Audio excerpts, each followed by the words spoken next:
You are the Eagle Bearer. Wonderful. Magistrate Xanthi has spoken highly of you. Very kind of her. So here's the thing.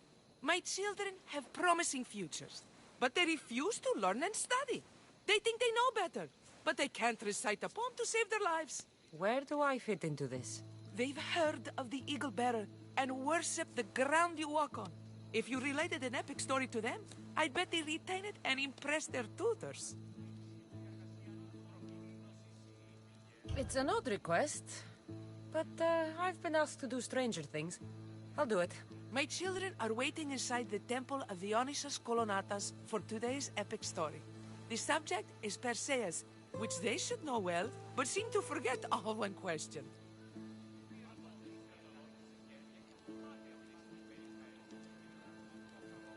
I know the story well, of course, but my preferred version may not be what your children expect. Do not fear.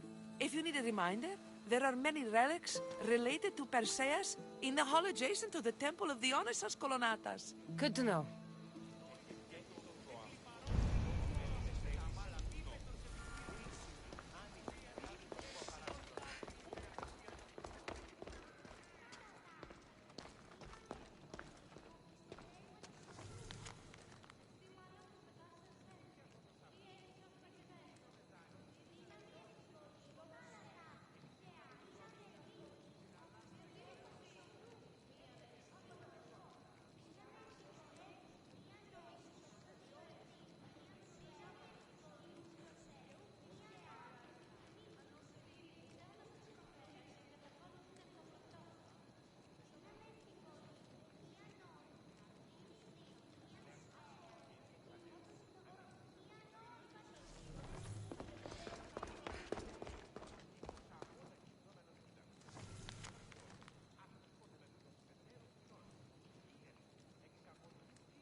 Hello, I'm... The Eagle Bearer.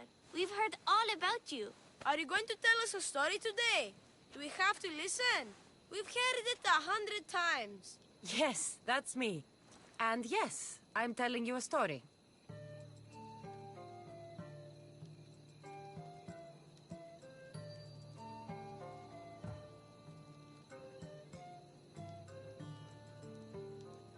Let us sing with the voice of the goddess about the exploits of brave Perseus and noble Pegasus.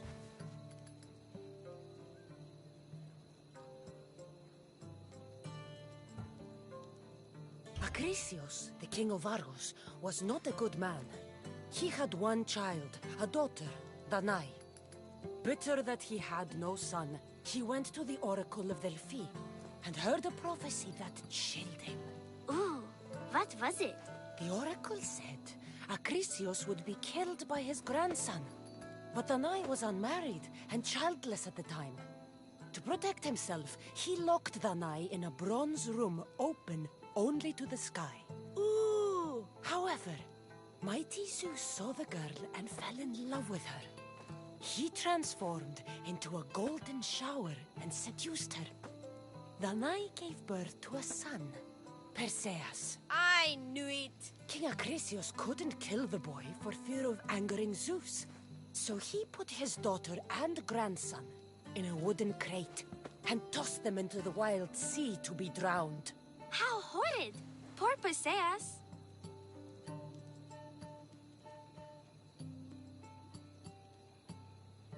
Perseus and his mother Danae were rescued on the island of Seriphus, and Perseus grew up under the care of a kindly fisherman, Thictis.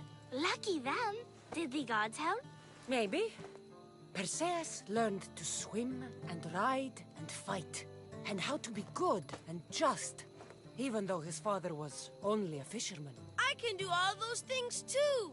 Good for you. Except...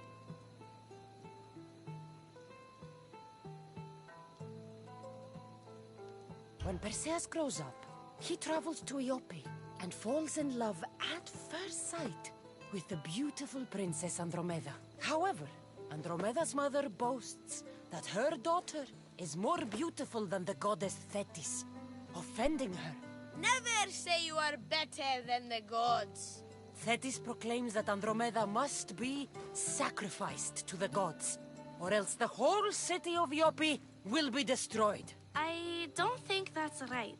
Wasn't Andromeda an Ethiopian princess? Hush!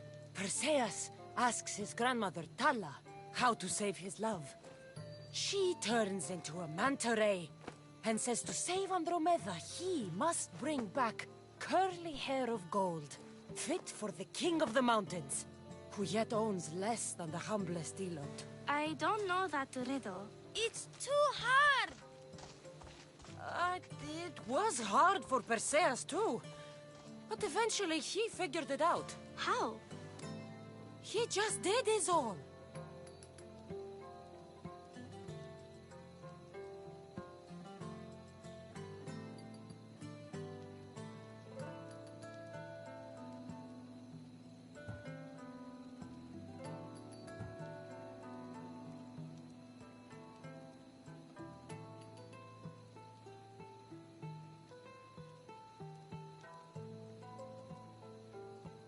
Perseus figured out what he needed.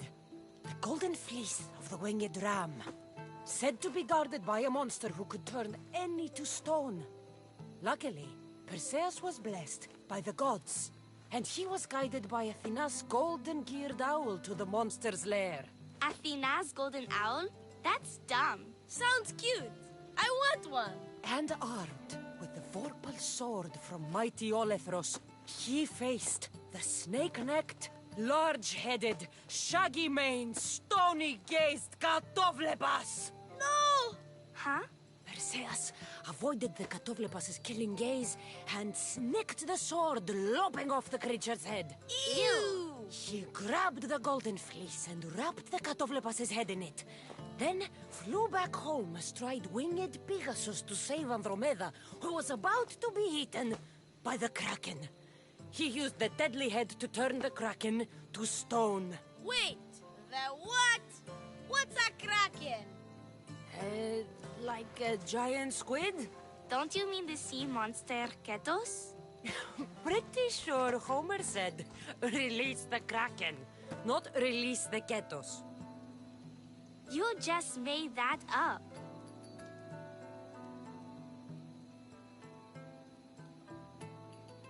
Perseus traveled to Argos with his family, and one day competed in the Great Athletic Games. He hurled the discus, and his throw was so great that it shot into the stands and struck King Acrisius. So doing, Perseus killed his grandfather and fulfilled the prophecy. Hurrah!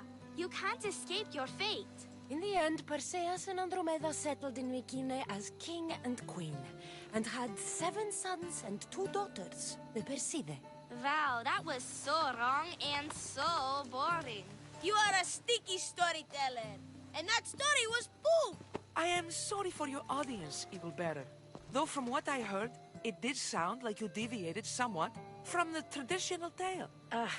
Apologies.